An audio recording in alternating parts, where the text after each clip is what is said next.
అధ్యక్షులు మాధవరం కాంతారావు గారికి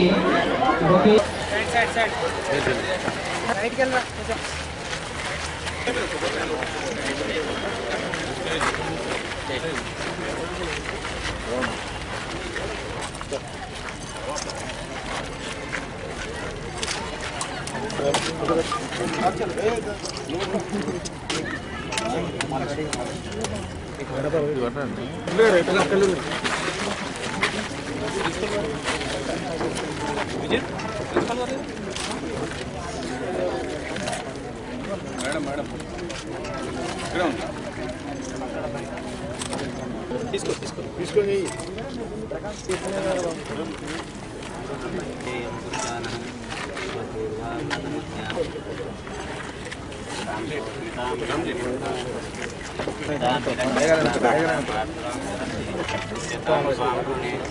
आदित्यवत्ने संपूर्णजातो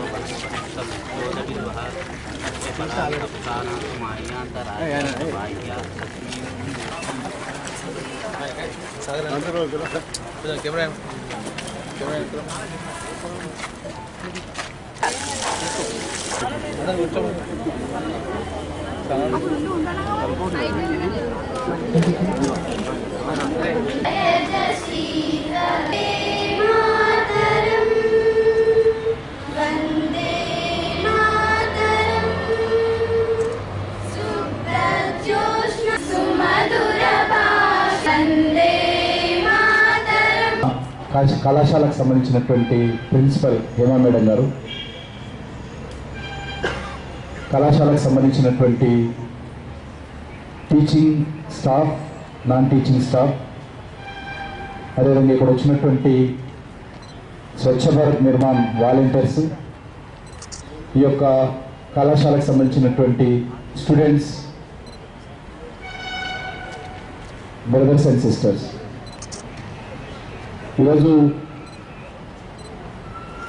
నరేంద్ర మోడీ గారు ఇచ్చినటువంటి పిలుపు నేపథ్యంలో మన యొక్క కూకట్పల్లికి సంబంధించినటువంటి new government junior and degree college ప్రాంగణంలో స్వచ్ఛ భారత్కి సంబంధించినటువంటి మిషన్లో భాగంగా ఇక్కడ ఉన్నటువంటి కాంతారావు గారు, విజిత్ గారు, మిగతా ఆనంద్ కుమార్ గారు, పవన్ కుమార్ గారు, అభిలాష్ రెడ్డి గారు, పశుపతి గారు, శ్రీకాంత్ గారు, సంతోష్ గారు, వినోద్ గారు, వినయ్ గారు, వీళ్ళందరూ కలిసి ఒక మంచి కార్యక్రమాన్ని ఈరోజు ఇక్కడ తీసుకోవడము అందరం కూడా అభినందించాల్సినటువంటి విషయం.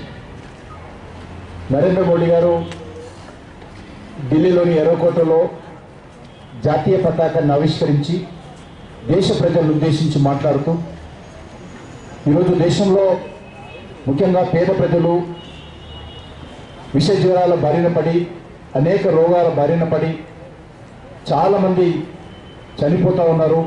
లేక మనం ఉండేటువంటి, మన ఇంట్లో ఉండేటువంటి మన రూము, మన ఇల్లు, మన గల్లీ, మన బడి, మన గుడి, ఇవన్నీ కూడా ఇందులోకి వస్తాయి. ఎవరికి వారు ఈ కార్యక్రమంలో స్వచ్ఛందంగా పాల్గొనాల్సినటువంటి అవసరం ఉంది. ఇదేదో వచ్చి క్లీన్ చేసే కార్యక్రమం కాదు, అందరూ గుర్తుపెట్టుకోవాలి. ఇది అవేర్నెస్ కార్యక్రమం. క్లీన్ చేసే కార్యక్రమం అనుకుంటే తప్పు. మీరు తరగతి గదుల్లో పెన్సిల్ చెక్కున్నది, చాక్లెట్ తీసుకునే పేపర్స్ పడేది, క్లాస్ రూమ్లలో పేపర్లు చిచ్చి పడేయడం. మళ్ళీ కాంతారావు గారు ఫోన్ చేస్తారు, మా క్లాస్ రూమ్లో చెత్తదిద్దరాన్ని ఫోన్ చేసి పిలవద్దు మీరు.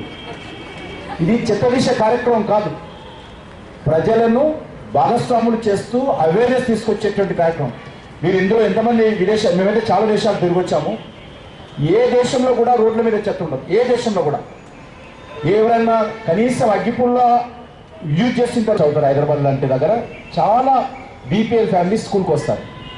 వాడు 1వ తరగతి, 2వ తరగతి, 3rd క్లాస్ వాళ్ళు వచ్చి టాయిలెట్స్ వెళ్ళాలంటే మనకు తెలియదు, ఎక్కడ పోవాలో తెలియదు, ఎట్లా శుభ్రంగా ఉంచాలో కూడా తెలియదు. ఆ పసిపిల్లలు వచ్చిన స్కూల్ ప్రారంభమైనటువంటి 10 నిమిషాల్లోనే టాయిలెట్ పాడైపోతుంది. ఎవరు రారు, ఉదయం కడిగేసిపోయినా రారు. అమ్మాయిలు అసలు టాయిలెట్స్ పోరు, వాళ్ళు వాటర్ రాగడం కూడా మానేసినటువంటి సంఘటన ఉంది హైదరాబాద్. వాటర్ తాగరు, ఎందుకంటే వాటర్ తాగితే టాయిలెట్ వస్తుంది. టాయిలెట్ కావాలంటే ఎక్కడ పోవాలి, మళ్ళీ ఇల్లు కావాలి, పక్క చుట్టుపక్కల పోవాలి. ఈ రకమైనటువంటి పరిస్థితి చాలా ఖర్చు పెడతాం. కానీ నేను కాంతారావు గారు చెప్పాను, నువ్వు మిగతా మిషనరీ కంటే, మిగతా యాక్టివిటీ కంటే టాయిలెట్స్ 24 ఉన్నటువంటి 7-8 గంటలు పరిశుభ్రంగా ఉన్నటువంటి కార్యక్రమం తీస్తాం. ఎందుకంటే ఇంకా మీరు పెద్ద పిల్లలు ఇక్కడ జూనియర్ కాలేజ్ కాబట్టి కొంచెం శ్రద్ధగా చేస్తారు. ఇప్పుడు ప్రైమరీ స్కూల్ హై స్కూల్ అయిపోతే 5 మినిట్స్ కాలేజ్ స్కూల్ ఓపెన్ అయినటువంటి 5 నిమిషాల్లో ఈ బండ ఖండం అయిపోతుంది. అంటే ఇక మళ్ళీ పోలేము మనం, మళ్ళీ కడిగిన దాకా పోలేము. ఎందుకంటే వాళ్ళకి తెలియదు, పసిపిల్లలు. కాబట్టి ఇది ఏదో ఉదయం వచ్చారు సరే కడిగిపోతారు.